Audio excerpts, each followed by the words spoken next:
Welcome to Turf Talks and the virtual Helpline.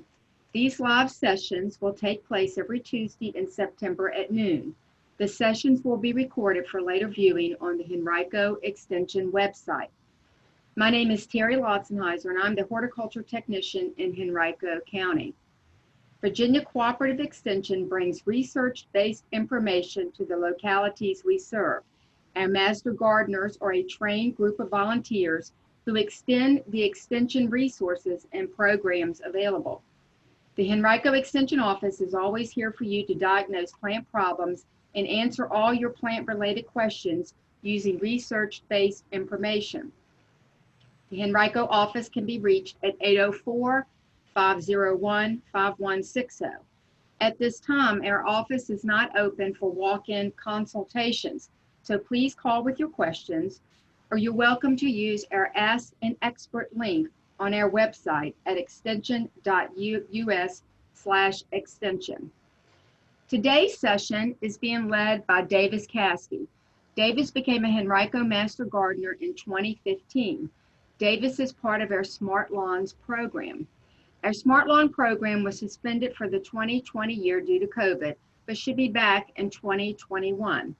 Check our website in late March for information. Davis is also one of our speakers in the Speaker Bureau's program. If you have any questions for Davis, please type them in the chat box. At the conclusion of Davis's presentation, we will answer those questions related to his presentation and then answer any other home and gardening questions that you might have. Davis, go ahead and let's begin speaking about fertilizers. Thank you. Thanks to everybody for joining us today. We're going to discuss fertilizers, which is the third part of our series of 4. You have learned in the previous sessions the value of getting your soil tested and in lawn aeration. And if you've done all of that, you're now prepared to move to the next stage. If you haven't done all of that, you're still in the game. Because you can certainly get that done and get your lawn started. We've had a very wet August this year, and so it's a bit delayed. And if you're a bit delayed in getting it started, you're still in good shape. Today we want to talk about fertilizers.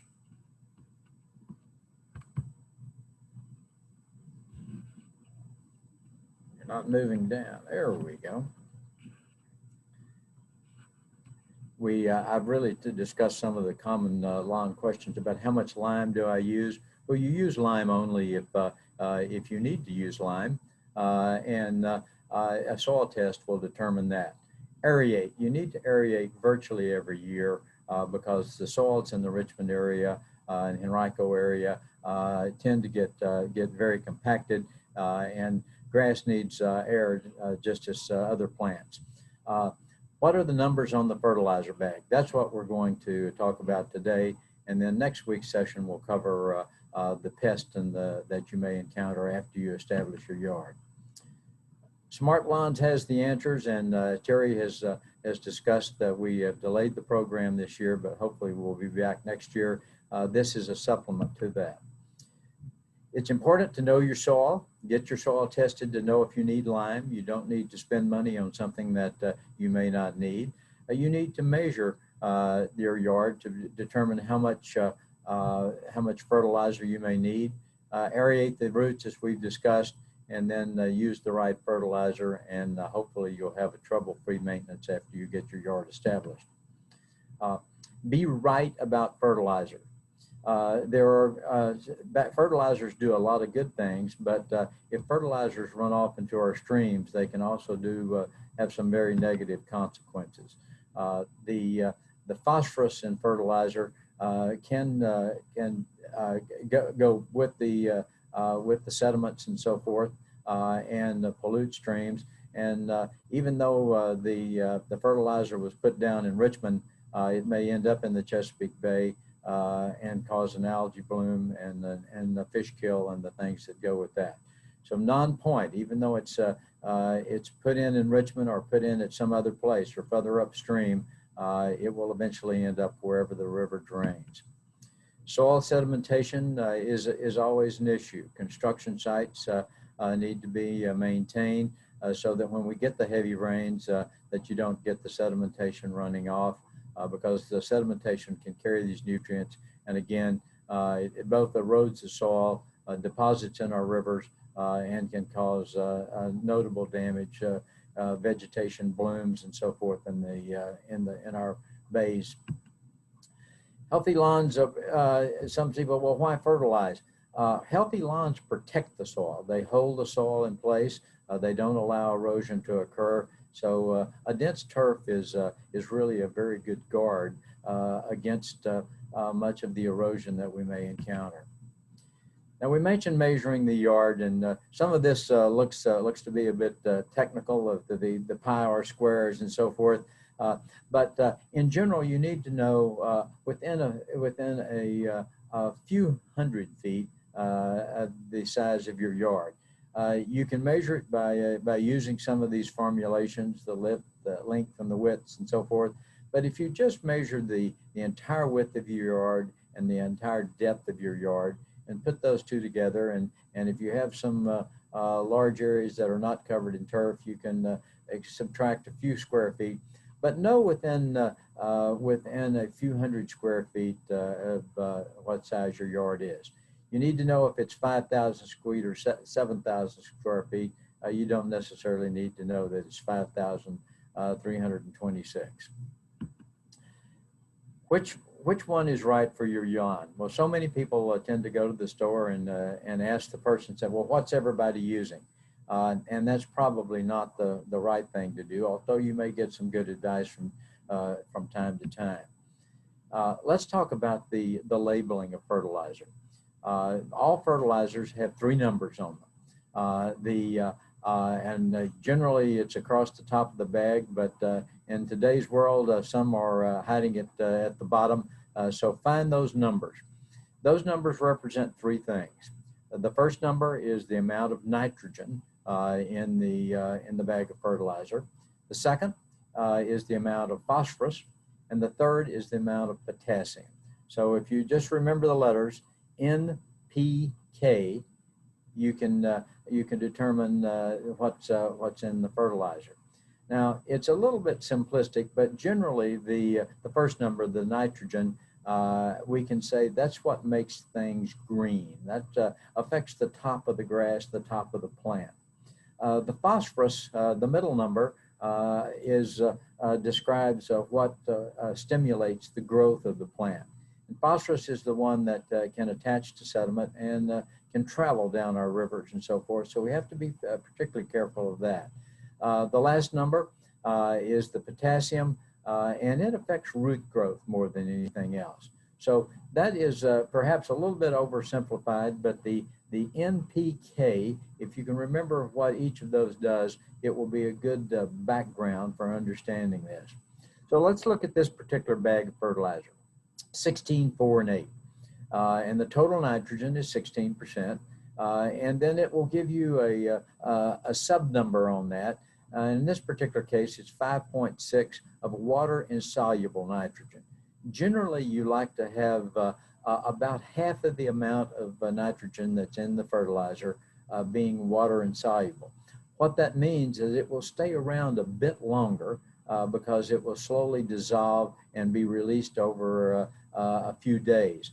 If the entire nitrogen content is water-soluble, it will be released and readily available very quickly and go away very quickly. So you generally want about half of the nitrogen to be water-insoluble or wind. The available phosphorus in this particular case is 4%, and the amount of potassium is 8%. So well, what do all these numbers mean? If we had a 100-pound bag of fertilizer, that this 100-pound bag would contain 16 pounds of nitrogen, 4 pounds of phosphorus, and 8 pounds of potassium. If you look at this in a slightly different way, the 16, 4, and 8 is really a ratio of 4, 1 to 2. So that means you have 4 parts of potassium, 4 parts of nitrogen, 1 part of phosphorus, and 2 parts of of potassium. So some of your numbers may change. If you bought a bag of fertilizer that was 8, 2, and 4, it would be essentially the same, delivering the same amount, but it would require a larger volume or larger weight of the fertilizer to yield the same amount of nitrogen. Starters for low potassium.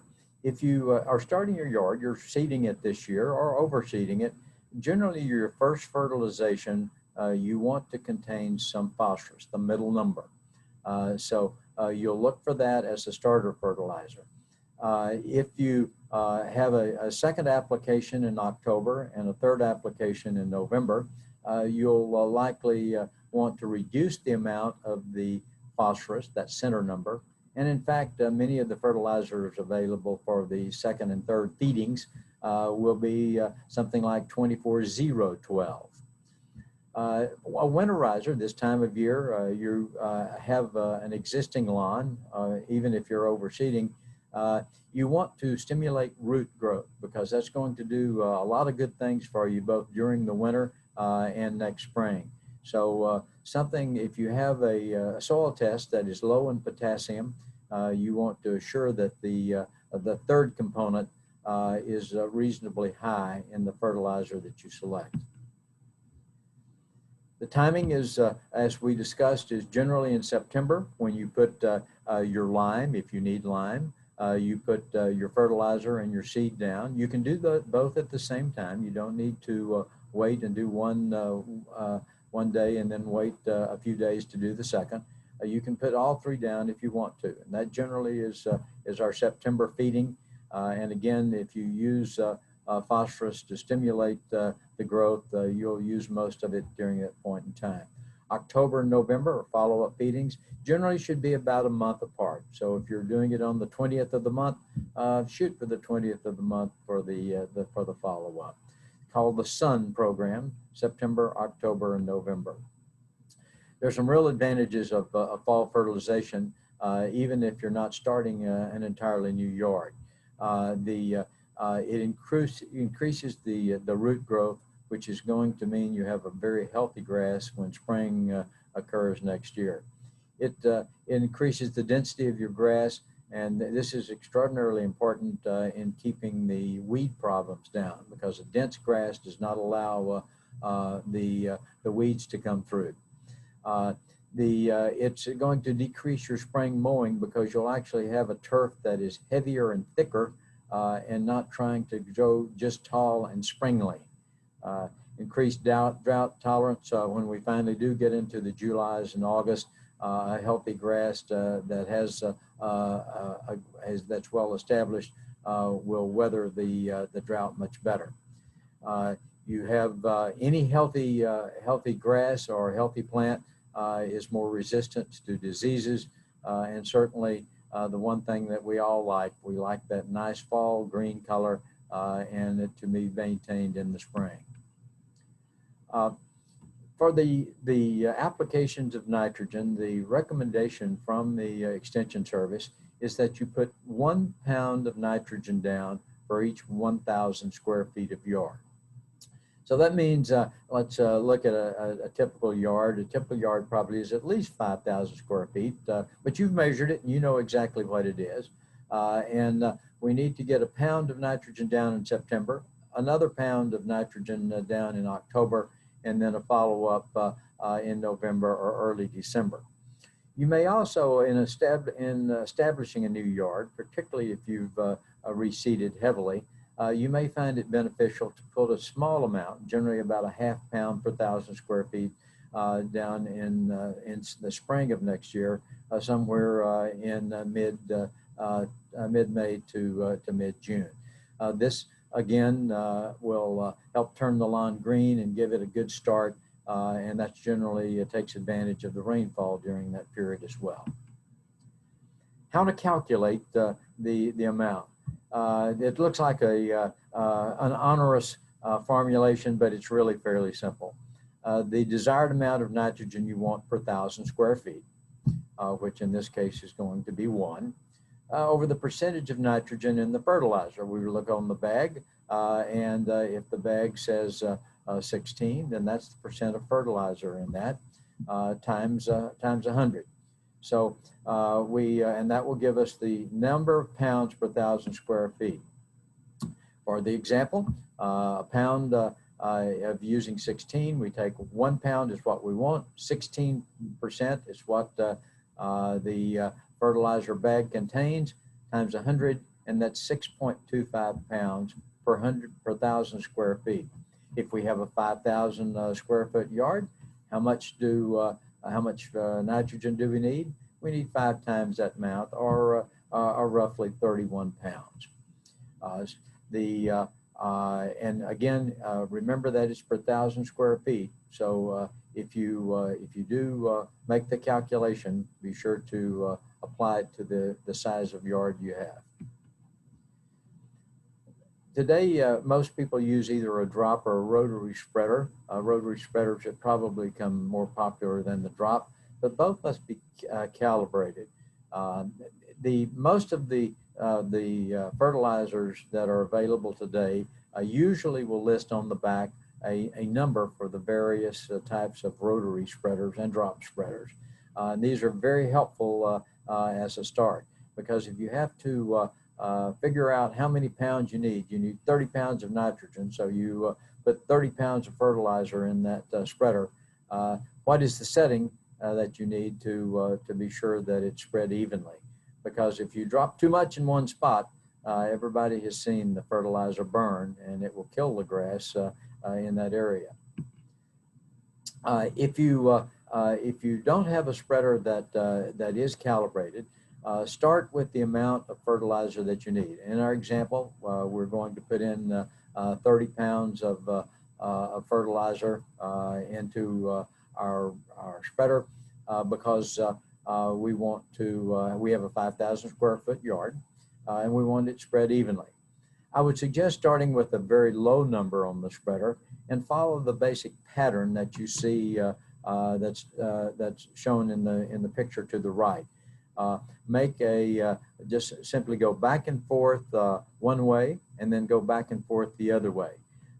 If you still have fertilizer in your spreader, you can always put down more. It's always difficult to pick up what is already down. You can then reverse your pattern and put it down slightly more. Slightly more fertilizer down. If you do this 1 year and you determine about what that setting is for your spreader, make a note, because next year you may not remember that number. It'll be very helpful to be able to come back and start from that. I would suggest that you make an investment in a spreader if you're going to use it year after year. There are certainly good spreaders available, and the better ones will have good numbers on them that you can trust year after year. After you've used your spreader, be sure and clean it out, because fertilizer will certainly corrode certain metal elements that may be in the spreader. I've described the trial and error method. I think this is simply a better vision of it, but do spread it thinly for the first time to determine what your rotary spreader or your drop spreader numbers may need to be. That pretty much concludes our session today on fertilizers. If you have any questions, please put them in the chat box, and we'll try to respond to those. If you have follow-up questions, we've listed the Henrico Extension Service address here, and feel free to call at any point in time. If you're interested in the Smart Lawns program for next year, enrollment will begin in April of 2021, and a Master Gardener will help with all of the parts that we have discussed in this 4-part program. Thank you for a good program today. Terry, I'll turn it back to you. Thank you, Davis, for a wonderful presentation. I'll give anybody a second. If you have any questions, just type them down into the chat box, and we're happy to answer them. The wonderful thing about the Smart Lawn program is you get great master gardeners like Davis coming out to your yard, and they'll help you with these measurements and help you interpret the soil test. If you take a soil test and you don't understand it, feel free to call the extension office at the number that's listed on the screen there to help you understand.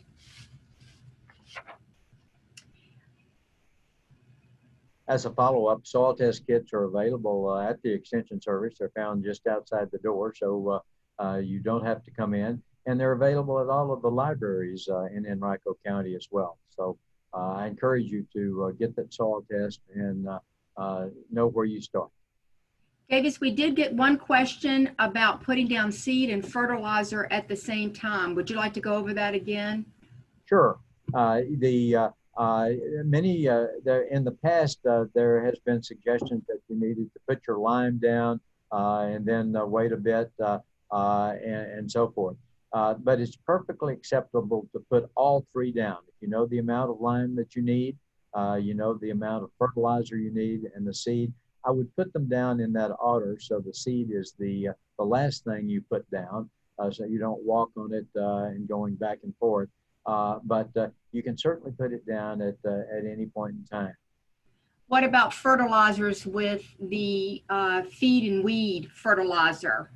Great question. Great question. If you're reseeding, you do not want to use a fertilizer that has weed killer in it, even if it's a broadleaf weed killer, because it will tend to stunt the new grass that's coming up. So I suggest for your three fertilizations that you do, particularly if you have reseeded, that you not use fertilizer with a weed preventative. Now, if you're just fertilizing an existing yard and you're not putting any seed down, then that's not as problematic. You can go ahead and use something, a winterizer with the weed and feed program. But if you're putting down new seed, don't use something that has a weed killer in it. A follow-up question to that is, when do you put the weed killer down? And I am sure the label on the bag will give you definitive, after you have seeded, when do you put the weed killer down? Do you have a thought on that, Davis? Yes, but well, I would not put the weed killer down if you have reseeded. You seed down, even if you're just overseeding, and certainly not if you're starting a new yard from scratch. But I would not use it in any of the three. I would wait and wait until the spring when the grass is established, and at that point in time, you can consider using something with a weed killer in it, a broadleaf weed killer. That will give the grass a chance to get established. It'll be a bit more rigorous in its growth, and it won't be as susceptible to the weed killer. But if you're using again, if you have an established yard and you're not putting any new grass, new seed down, you can certainly use the weed killer with your first application in September, and it will knock back some of the broadleaf plants. Thank you, Davis, for clarifying that. Our next Turf Talks and virtual helpline program will be next Tuesday, September the 29th. The topic that week will be proper identification of weeds and how do you control them. In this brief presentation, you will learn the importance about why you need to identify your lawn weed so you can apply the best control method. Thank you for your attendance and have a great rest of your day.